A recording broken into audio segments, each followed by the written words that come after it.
लेकिन अब कहीं ना कहीं आरएलडी का हाथ थामने के बाद में ये बात सामने आ रही है कि आपने घर वापसी कर ली। मेरे नीतीश कुमार जी से जेडीयू से मेरे वैचारिक और व्यक्तिगत रिश्ते यथावत है, लिहाजा मैंने घर की तरफ वापसी करी है। मैं इस पार्टी का भी संस्थापक सदस्य हूँ। आपको लगता है कि हाँ, अब पार्टी जो है धीरे धीरे अपना अस्तित्व कहीं ना कहीं अब उसका डाउन आता चला जा रहा है? तो हमारा प्रयास है कि जो लौटी हुई इसकी ख्याति और परंपरा है वो वापिस हो। जैन सिंह थे, वो पहले सपा के साथ में थे विधानसभा चुनाव में, फिर उसके बाद उन्होंने भाजपा का हाथ थाम लिया। तो कहीं ना कहीं लगता है कि शायद वो अपना मन एक ही जगह रोक ही नहीं पा रहे हैं। नहीं, वो तो ये तो सबके साथ है। हमारी जो सहयोगी पार्टी है भाजपा, वो भी कहाँ रोक पा रही है। कभी वो फारूक अब्दुल्ला के साथ हैं तो कभी वो मुफ्ती मोहम्मद सईद के साथ। मेरठ की अगर मैं बात करूं, आपका आरएलडी से जुड़ाव कहीं ना कहीं समीकरण को बदलता हुआ दिख रहा है। आप ये मुझे गर्व है कि मैं एक त्यागी परिवार में पैदा हुआ। परशुराम की हम लोग जयंती मनाते हैं, उनके वंशज हैं। लेकिन मैं क्लास की पॉलिटिक्स ज़्यादा करता हूँ, और जितनी भी किसान जातियाँ हैं उनको सबको इकट्ठा होकर के उनको उनका हक मिलना चाहिए। जनता दल यूनाइटेड छोड़ने के बाद में केसी त्यागी अब आरएलडी के साथ हैं और 2027 का चुनाव भी करीब है। ऐसे में केसी त्यागी जी हमारे साथ में यहाँ पे एक्सक्लूसिवली अमर उजाला के साथ हैं। त्यागी जी, आपने जो ये जेडीयू छोड़ी है और इसके तमाम मायने अब निकाले जा रहे हैं। आरएलडी का हाथ आपने थाम लिया, जिसकी उम्मीद नहीं थी कहीं से कहीं तक। लेकिन अब कहीं ना कहीं आरएलडी का हाथ थामने के बाद में ये बात सामने आ रही है कि आपने घर वापसी कर ली है। क्या वाकई ऐसा है या फिर जेडीयू में कुछ संबंध खराब हो गए थे इस वजह से? नहीं, एक तो मैंने जेडीयू नहीं छोड़ा। मेरे नीतीश कुमार जी से जेडीयू से मेरे वैचारिक और व्यक्तिगत रिश्ते यथावत है। जेडीयू का सदस्यता अभियान चल रहा है आजकल, मैंने उसमें पार्टिसिपेट नहीं किया, मैंने रिन्यू नहीं करा। और जेडीयू के नेताओं को भी अपनी ये स्थिति मैंने बता दी। दूसरा, नीतीश जी का स्वास्थ्य बहुत बेहतर नहीं, और मेरा रिश्ता उनसे शरद यादव, रामविलास पासवान और जॉर्ज फर्नांडीज, उन्हीं के साथ था। उनमें से 3 दिवंगत हो गए और ये इनका स्वास्थ्य अच्छा नहीं है। तीसरा, वो टोटल रीजनल आउटफिट हो गया। जब जॉर्ज साहब थे या शरद जी थे तो यूपी में भी थे, ये भी यहाँ से खरगोदा चुनाव लड़े सुंदर त्यागी एनडीए से, और भी हमें 15-20 सीटें देते थे। और वो प्योर रीजनल पार्टी होगी। चौथा, मैं अपनी प्रासंगिकता भी बनाए रखना चाहता हूँ, लिहाजा मैंने घर की तरफ वापसी करी है।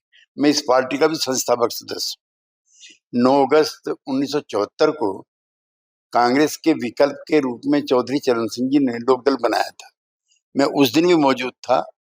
और जितने भी ये उत्तर भारत के दल हैं, जेडीयू, आरजेडी, समता पार्टी, रामविलास के बेटे की पार्टी, हरियाणा के तीनों लोकदल, उत्तर प्रदेश में ये अपना लोकदल, उत्तर प्रदेश की समाजवादी पार्टी, अनुप्रिया पटेल की पार्टी, ये सब लोकदल से निकले हुए। तो ये मात्र पार्टी है, दिस मदर ऑर्गेनाइजेशन। तो उसमें मैंने रहने का और काम करने का तय किया। अभी जैसा आपने बताया कि जो है ये तमाम पार्टियां हैं और तमाम दल हैं जो लोकदल से ही निकले हैं। एक समय में लोकदल की जो पार्टी थी अपने आप में वर्चस्व था, चौधरी चरण सिंह जी प्रधानमंत्री रहे हैं। आप भी उस पार्टी से बिलोंग करते हैं शुरुआती दौर में, लेकिन अब चुनाव लड़ा है आपने। लेकिन अब कहीं ना कहीं आपको लगता है कि हाँ, अब पार्टी जो है धीरे धीरे अपना अस्तित्व कहीं ना कहीं अब उसका डाउन आता चला जा रहा है, और शायद यही वजह आपकी भी इसको ज्वाइन करने की रही है कि अब दोबारा से उसको बल देने की कोशिश? नहीं, बंटवारा होने के बाद, एक तो 80 के दशक के बाद राजनीतिक दलों में बहुत बिखराव हुआ और नेताओं में अविश्वास एक दूसरे के लिए पैदा हुआ। अब देवीलाल जी के परिवार की 3 पार्टी काम कर रही। मुलायम सिंह जी के परिवार में बंटवारा हो गया। थैंक्स गॉड की चौधरी चरण सिंह के परिवार में बंटवारा नहीं है, लेकिन टूट काफी। तो मैं तो उस लोकदल में भी रहा हूँ जब ये पार्टी प्रधानमंत्री तय किया करती थी। 2 प्रधानमंत्री मेरी उपस्थिति में मेरी आंखों के सामने लोकदल ने तय की। एक मुरारजी भाई और दूसरे वीपी सिंह। एक को चौधरी चरण सिंह ने बनाया, एक को चौधरी देवीलाल ने बनाया। तो हमारा प्रयास है कि जो लौटी हुई इसकी ख्याति और परंपरा है वो वापिस हो। चूंकि किसान वैसे भी परेशान है और उसकी लूट किसी तरह से कम नहीं हो पा रही है। अब प्याज के किसान, आलू के किसान, उनको दाम नहीं मिल रहे हैं और उन्होंने सड़कों पे फेंकना शुरू कर दिया। ये सिलसिला 50 साल से चला आ रहा है।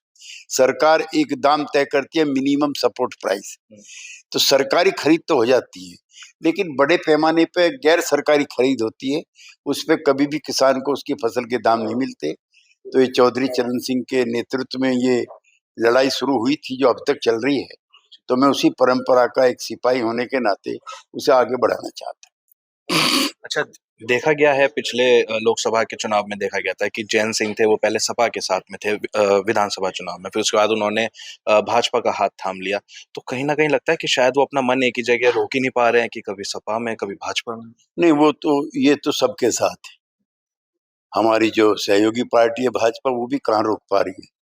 कभी वो फारूक अब्दुल्ला के साथ हैं, तो कभी वो मैं मुफ्ती मोहम्मद सईद के साथ, कभी वो अकाली दल के साथ हैं, कभी अकाली विरोधियों के साथ हैं, कभी वो मायावती के साथ हैं, कभी वो जयंत की पार्टी के साथ हैं, तो कभी किसी के साथ, कभी ममता के साथ हैं, कभी शरद पवार के साथ हैं।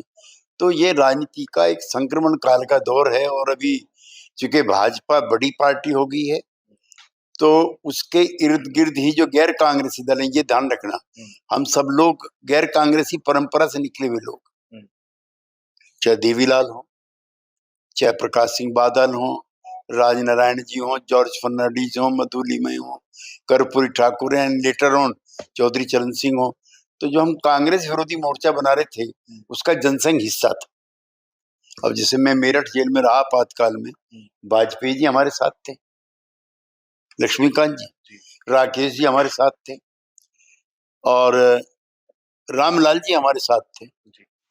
तो हमारा लंबा जो जन संघर्षों का सिलसिला है, वो पहली जनसंघ और अब की भाजपा के साथ ही गुजरा है। तो ये कोई नया प्रयोग नहीं है। चौधरी चरण सिंह ने सबसे पहले एनडीए बनाया था, आपकी जानकारी के लिए, 1982 में चौधरी साहब उसके अध्यक्ष बने थे, और अटल बिहारी वाजपेयी संयोजक। अब सीधा सीधा मैं आपसे अब जो है ये यहाँ पे मेरठ की अगर मैं बात करूं, तो ये सवाल करना चाहूंगा कि आपका आरएलडी से जुड़ना, और कहीं ना कहीं ये अटकलें अब लगनी शुरू हो गई हैं कि एक समाज को जो है अब समीकरण बदल जाएंगे। त्यागी समाज से जब आपने जुड़ाव किया, कल श्रीकांत त्यागी यहाँ पहुंचे थे, भाजपा का एक बड़ा चेहरा वो भी रहे हैं, फिर उसके बाद में उन्होंने नया दल बना लिया। कल उन्होंने ऐसा आरोप लगाया कि भाजपा न ब्राह्मणों के न त्यागियों की है, और इसके अलावा आपका आरएलडी से जुड़ाव कहीं ना कहीं समीकरण को बदलता हुआ दिख रहा है। आप क्या कहना चाहेंगे, और आने वाले लोकसभा और विधानसभा में तो किसान राजनीति करता हूँ। ये मुझे गर्व है कि मैं एक त्यागी परिवार में पैदा हुआ, परशुराम की हम लोग जयंती मनाते हैं, उनके वंशज हैं, लेकिन मैं क्लास की पॉलिटिक्स ज्यादा करता हूँ, और जितनी भी किसान जातियां हैं उनको सबको इकट्ठा होकर के उनको उनका हक मिलना चाहिए, ऐसा मेरा मानना है।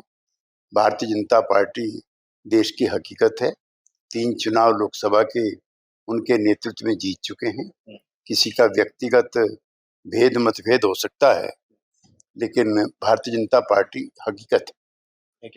एक आखिरी सवाल बस मैं लेना चाहूंगा, कल महिला आरक्षण बिल को लेकर जिस तरीके से वो गिर गया, उसके बाद में प्रधानमंत्री नरेंद्र मोदी शाम को संबोधन करते हैं, आरोप लगाते हैं कांग्रेस के ऊपर, विपक्ष के ऊपर। महिला आरक्षण बिल को लेकर आप कितने सहमत? भाई, महिला आरक्षण बिल गिर गया, इसको लेकर के मिठाई बांटने की क्या जरूरत है? इस पर तो अफसोस जाहिर किया जाना चाहिए। अगर कुछ चिंताएं थी, प्रधानमंत्री तो he is on record on saying कि भाई इसको पास कराओ, मैं तो आप ही को क्रेडिट दे देता हूँ। उसके बाद भी डिलिमिटेशन को लेकर के और कॉन्स्टेंसीज को लेकर के, जनगणना को लेकर के, उसके बिहाफ पे, उसके नाम पे इतनी पवित्र चीज को भंग करना, ये कोई मैं अच्छा नहीं मानता, ये गलत हो। केसी त्यागी जी मेरठ की किस विधानसभा सीट से ताल ठोकने जा रहे हैं? नहीं, मैं तो इन सब चीजों से ऊपर हो चुका हूँ।